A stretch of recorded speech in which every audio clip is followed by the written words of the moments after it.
सुबह हमने महिलाओं के मंगलसूत्र भी उतरवाए हैं। सुबह दुर्गा शक्ति का पेपर था हरियाणा का। मैंने कहा वो मेरा विषय नहीं है कि किसने मंगलसूत्र उतारे हैं और किसने उतरवाए हैं। मैं अपने मामले को जानता हूँ कि मैं जनेऊ नहीं उतारूंगा।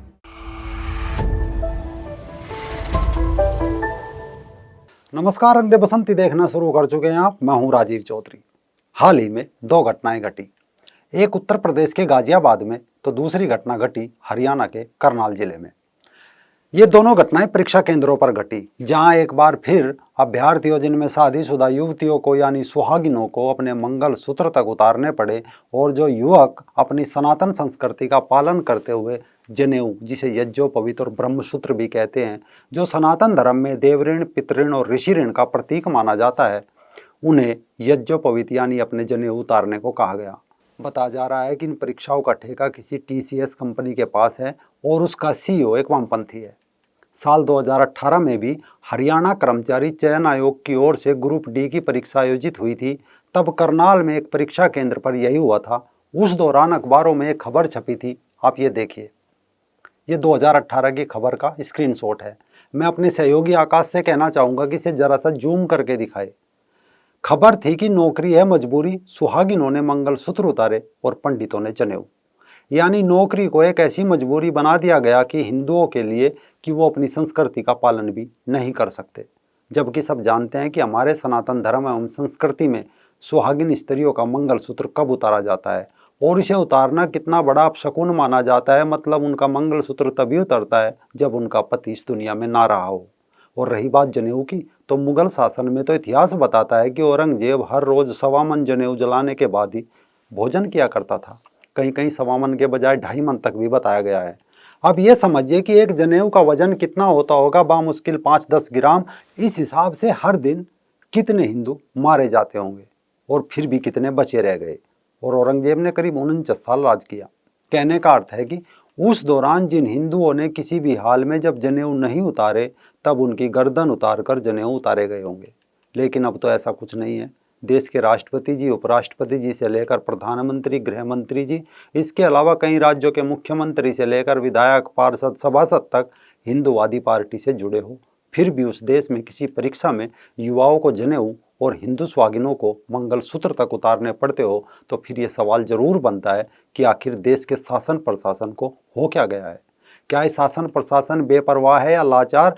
क्योंकि इस बार फिर ऐसा ही हुआ, किंतु अब देश का युवा सनातन संस्कृति का मान रखना सीख गया। जहां गाजियाबाद में एक भाई भविष्य राज ने जनेऊ उतारने पर अड़ गया, तो करनाल में भी जयवीर कुंडू जी ने साफ साफ मना कर दिया कि जनेऊ नहीं उतरेंगे। आज हमारे साथ रंग दे बसंती के इस प्रोग्राम में दोनों सनातनी भाई उपस्थित है।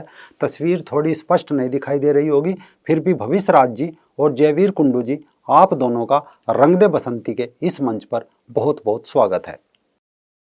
नमस्ते।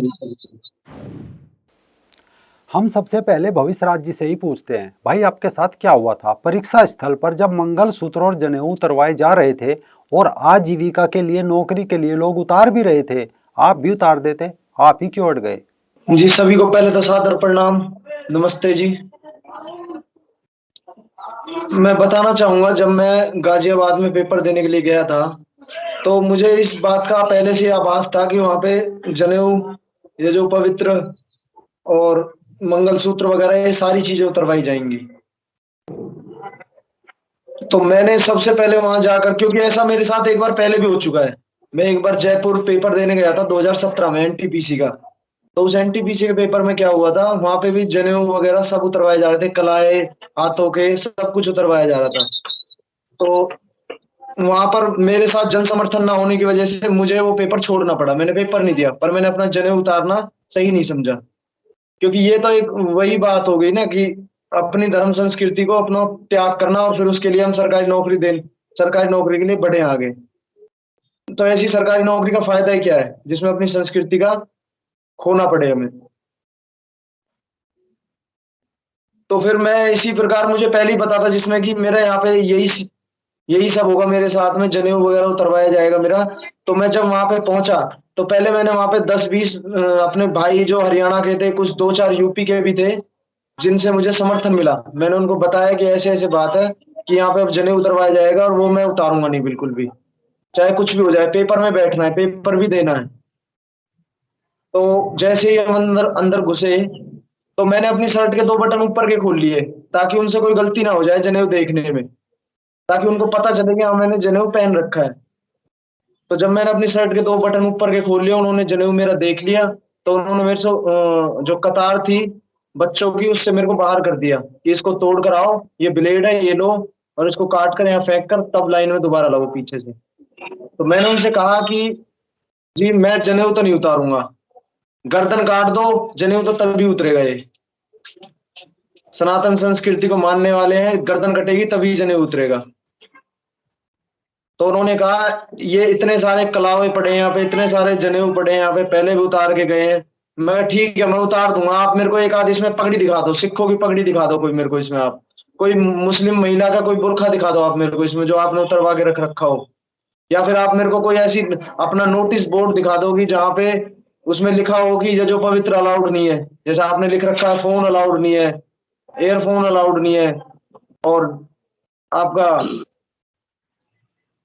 घड़ी अलाउड नहीं है, अंगूठी अलाउड नहीं है, ये सारी चीजें आपने बकायदा लिख रखी है कॉलेज के बाहर, उस पे फ्लैक्स बोर्ड पे लिख के। तो मेरे को दिखाओ कि आपके पास ऐसा कोई नोटिस आया हो पीछे से, जिसकी आपके पास इंफॉर्मेशन हो, मुझे दिखाओ कि हाँ भाई उसमें ये जो पवित्र के बारे में लिखा हुआ है कि अलाउड नहीं है, और इससे कौन सा खतरा है तुम्हारे लिए। मैं शर्ट खोल के दिखाता हूँ अपना, चेक करो तुम मेरे को बकायदा, जो तुम्हारे पास है चेक करने के सारे साधन, उससे चेक करो, अगर ये जो पवित्र तुम्हें कोई खतरा है तो देखो, पर ये उतारा नहीं जाएगा। तो उन्होंने गार्ड वगैरह बुलाए अपने, तो गार्डों को बुला के हमें बाहर करने की कोशिश की गई जबरदस्ती।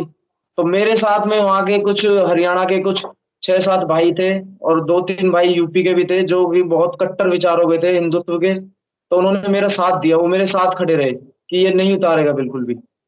तो उनके समर्थन से ही हम वहीं पे अंदर, कॉलेज के अंदर गेट के अंदर ही, वहीं पार्क में मैंने अपनी शर्ट उतार के हमने वहां पे गायत्री मंत्र शुरू कर दिया।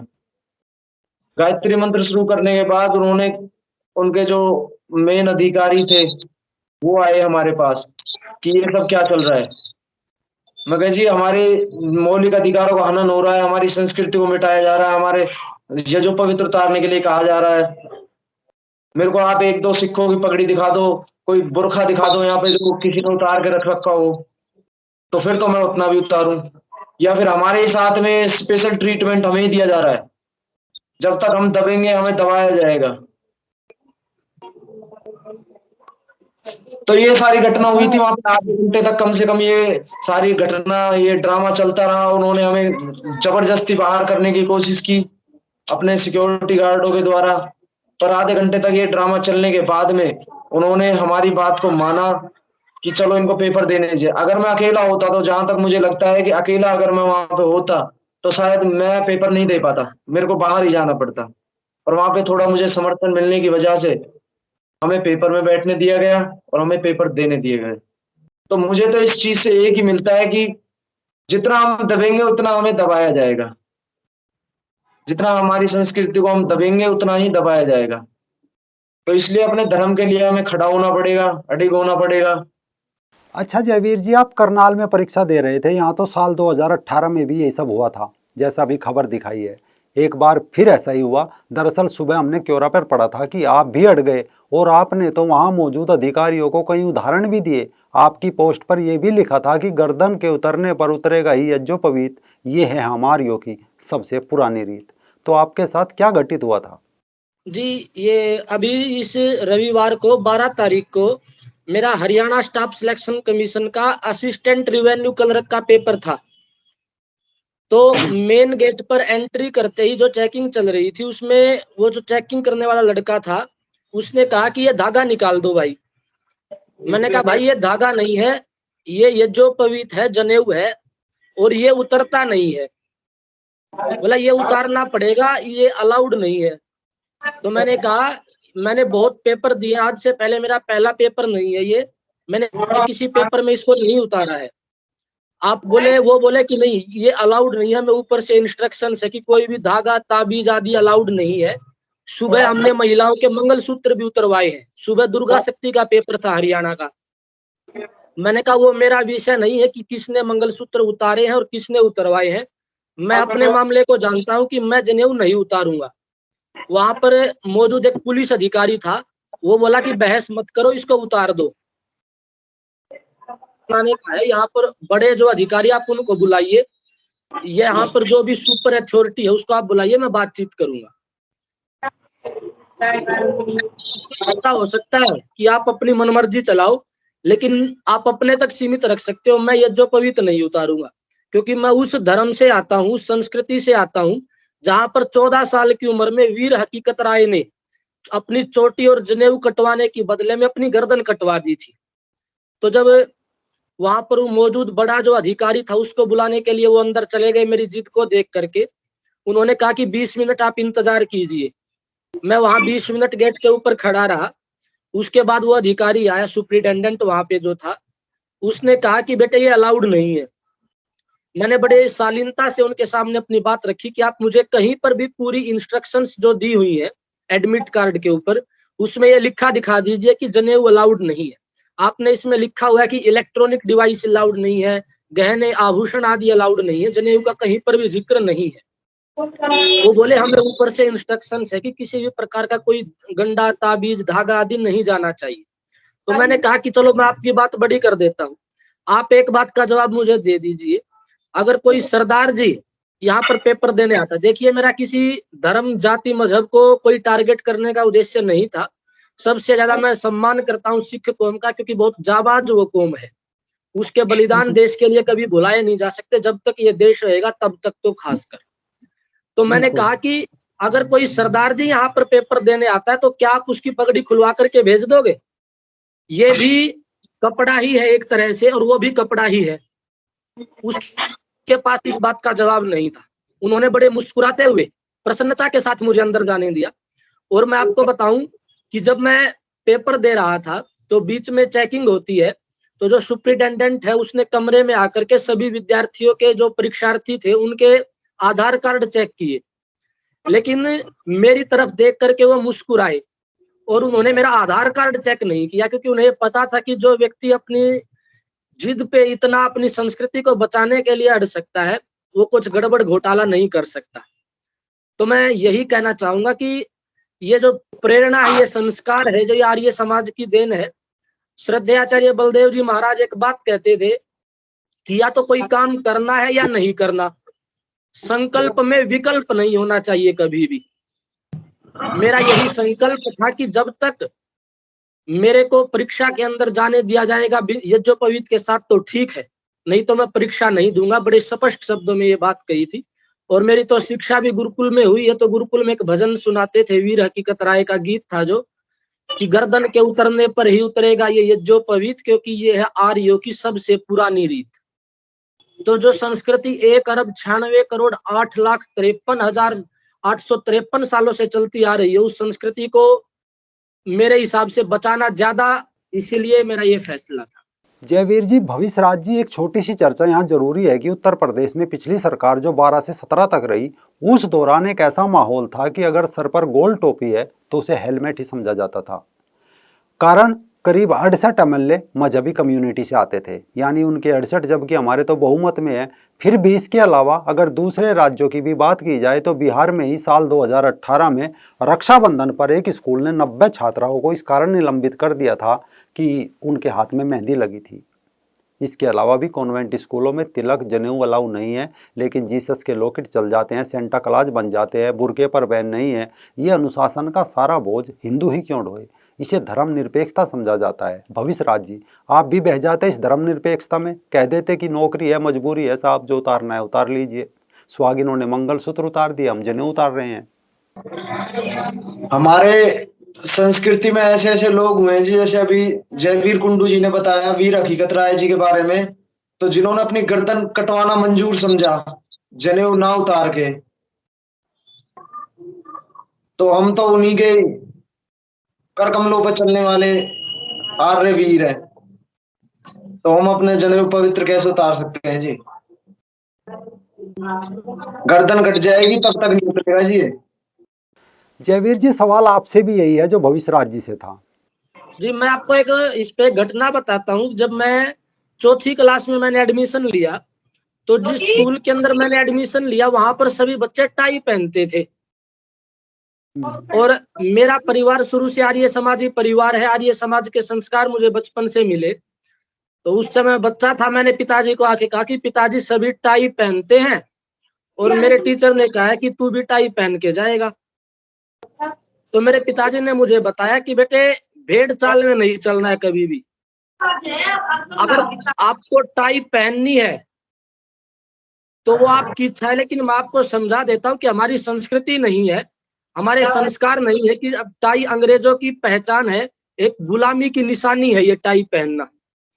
अगर आपको वो बिना टाई के स्कूल में रखते हैं तो ठीक है, वरना हम आपका स्कूल बदलवा देंगे। तो ये वो संस्कार बचपन के जागृत हैं।